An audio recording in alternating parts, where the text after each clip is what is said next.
Louvado seja o nome do nosso Senhor e Salvador Jesus Cristo. Meus irmãos, eu vos saúdo com a paz do Senhor. Estamos aqui para mais este momento de reflexão na Palavra de Deus, esperando em Deus que logo esta crise passe, para estarmos interagindo mais de perto com os irmãos. Gostaria de ler livro de Gênesis, capítulo 17, versículo 1, que diz assim: Sendo, pois, Abrão da idade de 99 anos, apareceu o Senhor a Abrão e disse-lhe: Eu sou o Deus Todo-Poderoso, anda em minha presença e sê perfeito. Glória seja dada ao nome de Jesus. Meus irmãos, os irmãos conhecem a história de Abraão. A Bíblia fala que Deus ele chamou Abraão, ele fez promessas, né? A partir do capítulo 12 do livro do Gênesis, Abraão ele é descrito pela Bíblia como alguém que recebeu um chamado do Senhor e prontamente atendeu, né? Prontamente atendeu o chamado de Deus. E a Bíblia diz que Abraão creu e isso lhe foi imputado por justiça e ele foi chamado de amigo de Deus. E a Bíblia fala da trajetória de Abraão, dos seus acertos e erros, dos seus temores, da sua trajetória de vida. Mas o que me chama a atenção é quando o Senhor ele chama Abrão e muda o seu nome para Abraão. E está aqui no capítulo 17, no versículo 1 do livro do Gênesis. O Senhor ele faz uma promessa e diz: Você será pai de uma multidão de nações. O nome Abrão significa pai ilustre, o pai da altura. Abraão significa pai de uma multidão. Então o Senhor mudou o nome, mas também mudou a história de Abraão. Abraão ele recebeu esta promessa. Versículo 5: E não se chamará mais o teu nome Abrão, mas Abraão será o teu nome, porque por pai da multidão de nações te tenho posto. E te farei frutificar grandissimamente, e de ti farei nações, e reis sairão de ti. E estabelecerei o meu concerto entre mim e ti, e a tua semente depois de ti em gerações, por concerto perpétuo, para te ser a ti por Deus e a tua semente depois de ti. E te darei a ti a tua semente depois de ti da terra das tuas gerações, de tuas peregrinações, toda a terra de Canaã em perpétua possessão, e ser-lhe-ei o seu Deus. Disse mais Deus a Abraão: Tu, porém, guardarás o meu concerto, tu e a tua semente depois de ti, nas suas gerações. O Senhor chamou Abraão e lhe fez a promessa de que ele seria pai de uma grande nação. E a Bíblia nos diz, no livro, na carta do apóstolo Paulo aos Gálatas, no capítulo 3, versículo 29, diz: E se sois de Cristo, então sois descendência de Abraão e herdeiros conforme a promessa. A promessa de Deus a Abraão, ela não pode ser entendida meramente a partir do DNA. A gente não pode achar, o próprio Senhor Jesus ele disse que na verdade até das pedras o Senhor poderia suscitar filhos de Abraão. Então ser filho de Abraão, Jesus ele tratou disso, ser descendência de Abraão não significaria um salvo-conduto para não guardar aliança com o Senhor. Prova disso é que o apóstolo Paulo ele escreve aos Romanos e diz que nem todo judeu ele é filho da promessa. E que, na verdade, o fato de ser judeu não garantiria por si mesmo, por si só, a salvação em Cristo Jesus, mas sim o fato de crer em Jesus. Nem todos os descendentes de Abraão no seu DNA eram efetivamente ou foram efetivamente salvos. A descendência de Abraão de que a Bíblia fala é a descendência da fé. E por isso Paulo vem escreve aos Gálatas e fala que aqueles que são da fé são descendentes de Abraão segundo a promessa. Então a descendência de Abraão, de que trata o texto sagrado, é segundo a promessa e não segundo o DNA. E por isso ele diz, e eu repito aqui em Gálatas 3, agora nesta feita a partir do 26, que diz: porque todos sois filhos de Deus pela fé em Cristo Jesus. Porque todos quantos fostes batizados em Cristo, já vos revestistes de Cristo. Nisto não há judeu nem grego, não há servo nem livre, não há macho nem fêmea, porque todos vós sois um em Cristo Jesus. E se sois de Cristo, então sois descendência de Abraão e herdeiros conforme a promessa. Então, meus amados irmãos, o que está muito claro aqui é que a nossa descendência, ela é segundo a fé em Jesus. Nós herdamos a promessa que Deus, ele fez a Abraão. Que ele fez a Abraão, né? Ele deu gratuitamente a promessa a Abraão e as suas descendências. E aí o texto, ainda em Gálatas 3, aqui a partir do 13, diz: Cristo nos resgatou da maldição da lei, fazendo-se maldição por nós, porque está escrito: maldito todo aquele que for pendurado no madeiro, para que a bênção de Abraão chegasse aos gentios por Jesus Cristo. Que bênção é essa? Em ti serão benditas todas as famílias da terra. E por que em Abraão? Porque Abraão creu e por isso foi chamado pai da fé. E para que pela fé nós recebamos a promessa do Espírito. Irmãos, como homem falo, se a aliança de homem for confirmada, ninguém a anula nem a acrescenta. Ora, as promessas foram feitas a Abraão e à sua descendência. Não diz e as descendências, diz a sua descendência. Não fala das descendências como falando de muitas, mas como de uma só. A tua descendência que é Cristo. Então Paulo está dizendo aos Gálatas aqui que não se está falando das descendências de Abraão. Judeus, árabes, a descendência de Ismael. Não, está falando de uma descendência. E que descendência é essa? É Cristo. É esta a descendência.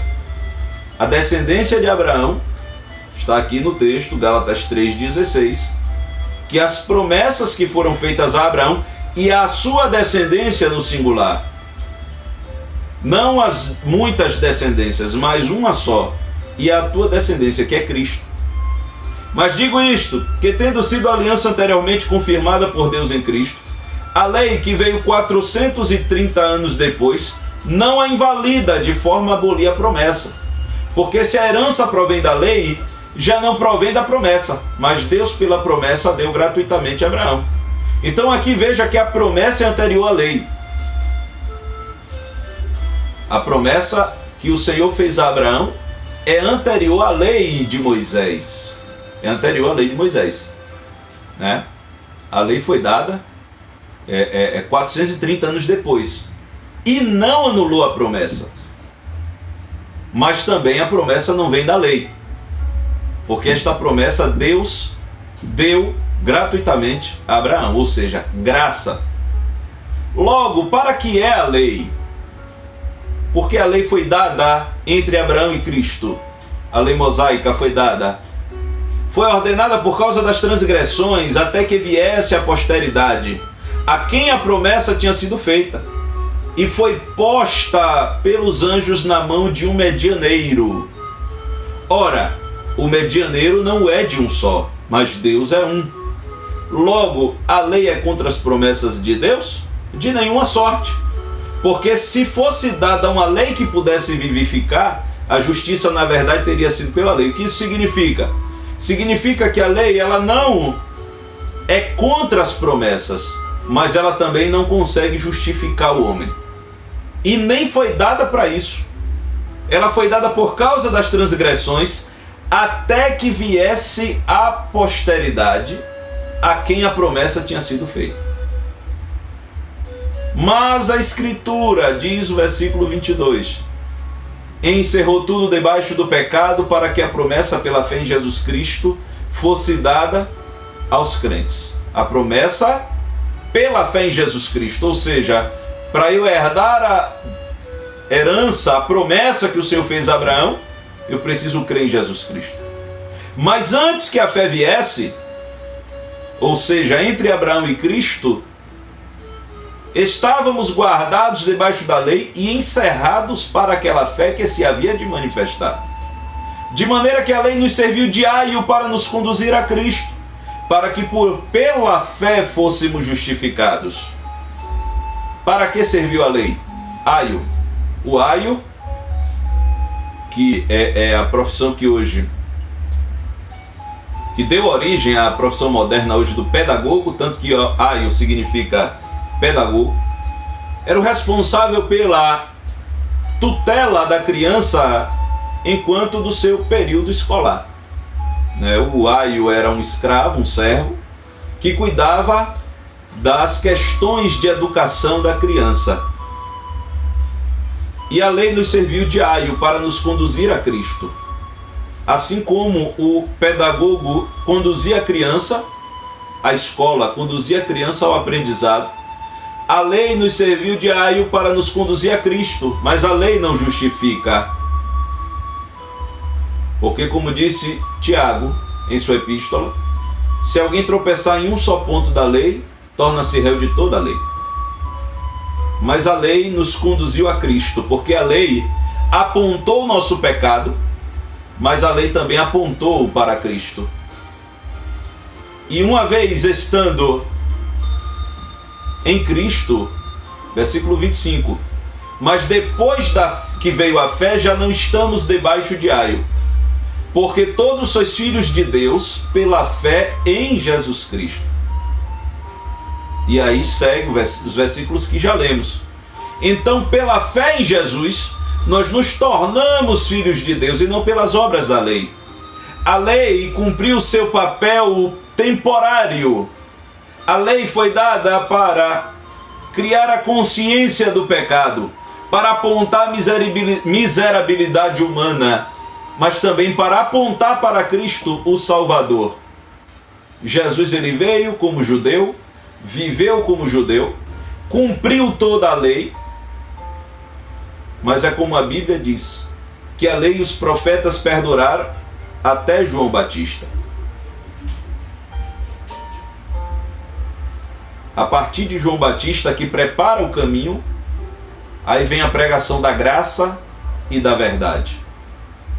E depois que veio a fé, já não estamos debaixo de aio, porque todos sois filhos de Deus pela fé em Cristo Jesus, ou seja, somos justificados pela fé, como diz Paulo aos Romanos.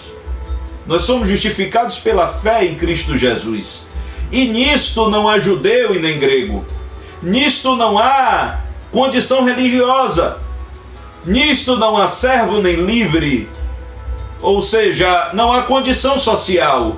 Nisto não há macho nem fêmea, ou seja, não há condição de gênero, porque todos vós sois um em Cristo Jesus. E para mim e para você, que herdamos pela fé em Jesus Cristo as bênçãos que Deus fez a Abraão, para nós fica o conselho de Deus. Deus chamou Abraão e disse: eu sou o Deus Todo-Poderoso, anda em minha presença e ser perfeito. A presença de Deus, ela é tão grande que o salmista no Salmo 97, verso 5, diz que os montes derretem como cera na presença de Deus. Segundo Samuel 22:13, a Bíblia diz que pelo resplendor da sua presença, brasas de fogo se acendem. E o Senhor, e é algo que a gente precisa dizer nessas oportunidades, o convite de Deus não foi sentir, mas foi andar. Vivemos uma geração que gosta muito de sentir, mas o convite de Deus a Abraão, este convite que permanece de pé para todos nós que pela fé somos filhos de Abraão, segundo a promessa, este convite permanece. Anda em minha presença e ser perfeito. Andar com Deus é bom. Gênesis 5:24 diz que Enoque andou com Deus e não apareceu mais, porquanto Deus para si o tomou. Veja que andar com Deus significa não aparecer mais. Andar com Deus é cumprir o que disse João Batista: é necessário que ele cresça e que eu diminua. Andar com Deus é abrir mão das nossas vaidades pessoais para que ele resplandeça em nós. E por isso, andar com Deus é bom. E a Bíblia diz, literalmente, que Enoque não apareceu mais. Mas para nós, permanece, ainda que figurativamente, mas aquilo que é verdadeiro. Aquilo que é verdadeiro. Que nós, bendito seja o nome do nosso Senhor Jesus Cristo, devemos desaparecer o nosso ego, as nossas vaidades, as nossas demandas pessoais, para que o Senhor apareça em nós. Como diz 2 Coríntios 3:18, mas todos nós com a cara descoberta, refletindo como espelho a glória do Senhor, somos transformados de glória em glória na mesma imagem, como pelo Espírito do Senhor. Ou seja, cada dia menos de mim e mais de Deus. Cada dia eu andando e vivendo como espelho, refletindo a glória de Deus. Que a glória de Deus reflita em nossos rostos e que cada dia mais a gente desapareça um pouquinho mais e a glória do Senhor apareça mais e mais em nosso ser. Enoque andou com Deus e não apareceu mais porque Deus para si o tomou. Mais uma vez, a gente pode aplicar aqui com tranquilidade. Fomos comprados por bom preço. Não foi preço de prata, nem de ouro, nem de pedras preciosas, mas foi o precioso sangue de Jesus Cristo de Nazaré. E por isso, a palavra de Deus nos diz, na primeira epístola de Pedro, no capítulo 1, versículo 17 a 19, diz: e se invocais por Pai aquele que, sem acepção de pessoa, julga segundo a obra de cada um, andai em temor durante o tempo da vossa peregrinação, sabendo que não foi com coisas corruptíveis como prata ou ouro que fostes resgatados da vossa vã maneira de viver que por tradição recebestes de vossos pais, mas com o precioso sangue de Cristo, como de um cordeiro imaculado e incontaminado. O que isso significa? Significa que o Senhor já tomou-nos para si. O Senhor já nos comprou com o seu precioso sangue na cruz do Calvário. E por isso Paulo, escrevendo aos Coríntios, diz: vocês não sabem que o vosso corpo é templo do Espírito Santo, que provém de Deus, e que não sois de vós mesmos?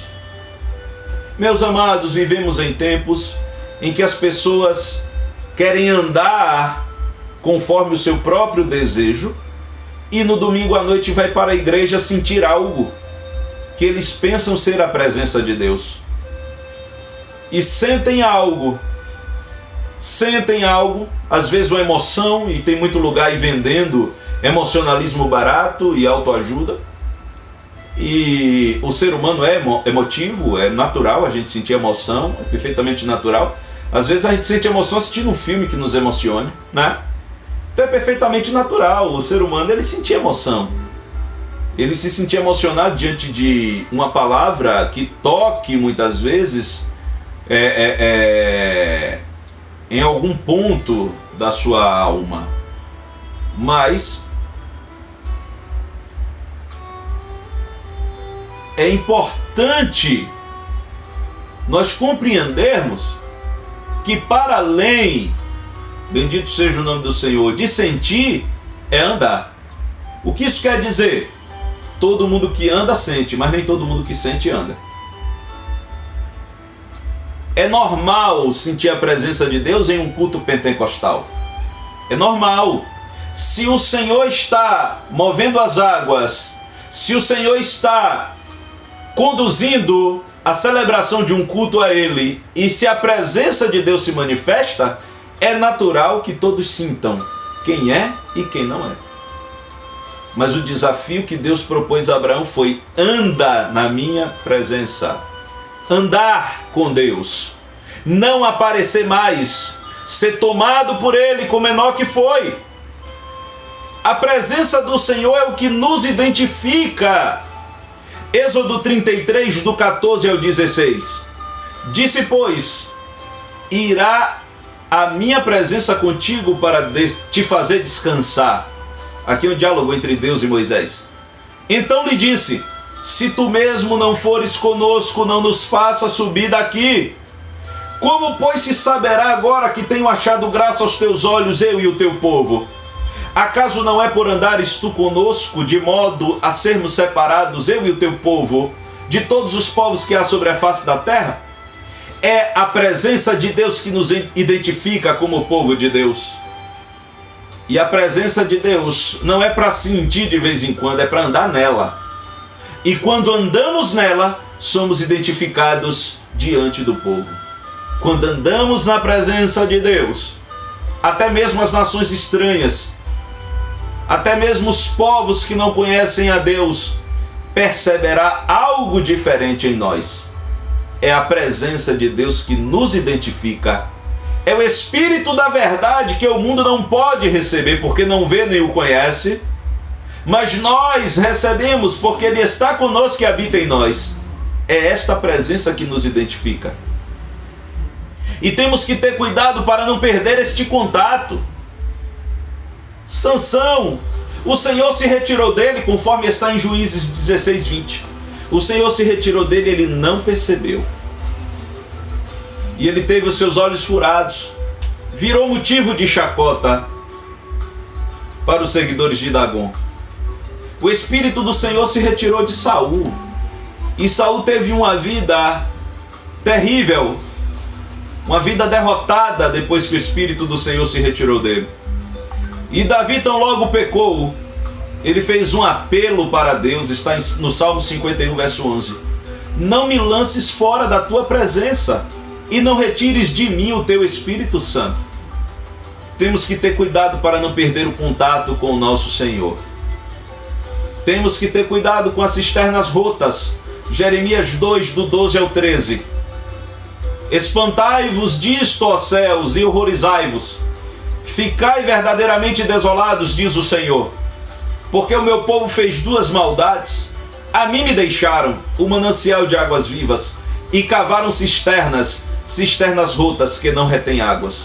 Cisterna rota são os cultos de oba-oba. Cisterna rota são as reuniões de emocionalismo. Cisterna rota é a teologia do coaching. Cisterna rota é o liberalismo teológico. Cisterna roxa é a teologia delivery, a pregação delivery. Porque na presença de Deus não falta nada, na presença de Deus tem providência, na presença de Deus tem livramento, na presença de Deus tem avivamento, na presença de Deus tem resposta, mas na presença de Deus também tem conserto. Deus não é pé de coelho, irmãos. Quando o povo de Israel foi derrotado diante dos filisteus, eles tentaram algo. Veja que o povo foi à guerra, mas o povo estava no erro. Deus não havia confirmado a vitória. Mas alguém teve a ideia: tragamos de Siló a arca da aliança do Senhor e venha no meio de nós, para que nos livre da mão de nossos inimigos. Queridos, Deus não é pé de coelho, e tem gente neste momento que estamos vivendo que está se achegando a Deus, mas não estão fazendo, muitos com o coração quebrantado. Deus, que é bom, acolhe a todos, mas Ele sonda os corações. Então, se alguém pensa que Deus é pé de coelho, se alguém pensa que Deus é trevo de 4 folhas, está enganado. Se alguém pensa que Deus é um talismã que vai trazer boa sorte, está enganado, e o povo de Israel se enganou com isso. Porque a arca foi tomada, o povo foi derrotado, os filhos de Eli foram mortos. Porque não andavam retamente na presença de Deus. E portanto, meus irmãos, a presença de Deus que foi prometida para nós nos dias de hoje, os chamados últimos dias, está em Joel 2, 28 e 29. O Senhor prometeu da sua presença, e alguns dizem por aí que o melhor de Deus está por vir. Não, o melhor de Deus já veio. Jesus já veio, já morreu na cruz, e Ele prometeu a presença dEle em nós. E Joel havia dito, capítulo 2, 28 e 29, e nos últimos dias acontecerá, diz Deus, que do meu espírito derramarei sobre toda a carne. Vossos filhos e filhas profetizarão, vossos velhos terão sonhos e vossos jovens terão visões. E essa promessa se cumpriu no dia de Pentecostes e está em vigor até hoje.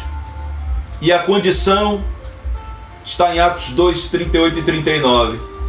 Arrependei-vos e cada um de vós seja batizado em nome de Jesus Cristo para perdão de pecados, e recebereis o dom do Espírito Santo, porque a promessa vos diz respeito a vós, a vossos filhos e a todos os que estão longe, a tantos quantos Deus nosso Senhor chamar. Essa presença que nos gera integridade. João 7, 38 e 39.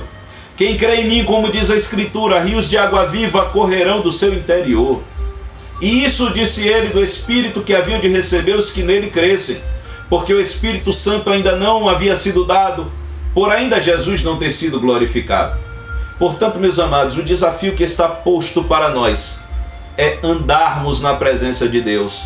E como é isso de ser perfeito, irmão Francisco?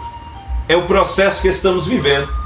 A santificação, falamos na escola bíblica dominical, é um processo posicional.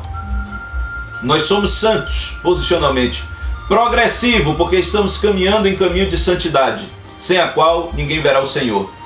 E por fim, a redenção, a perfeição completa, quando Cristo vier nos buscar. Anda na presença de Deus e você será perfeito. Anda na presença de Deus e você permanecerá sendo aperfeiçoado até aquele grande dia. Eu volto a dizer, a presença de Deus não é algo que a gente deva se conformar em sentir só no domingo à noite. Devemos andar nela e sentiremos ela o tempo inteiro. Que Deus abençoe a todos em nome de Jesus. Vamos orar. Santo e eterno Deus, Pai de nosso Senhor e Salvador Jesus Cristo, te damos graças porque o Senhor é bom, o Senhor é benigno, é maravilhoso. Te damos graças porque herdamos as promessas que o Senhor fez a Abraão, de sermos bem-aventurados em Cristo Jesus. E te pedimos, permanece nos sustentando em Tua presença. Ajuda-nos a compreender que andar em Tua presença significa abrir mão de nós mesmos e sermos tomados para Ti e por Ti. Senhor, visita cada lar que nos escuta e continua consolando o Teu povo. É o que nós Te suplicamos e dizemos. Em nome de Jesus. Amém. Glória a Deus.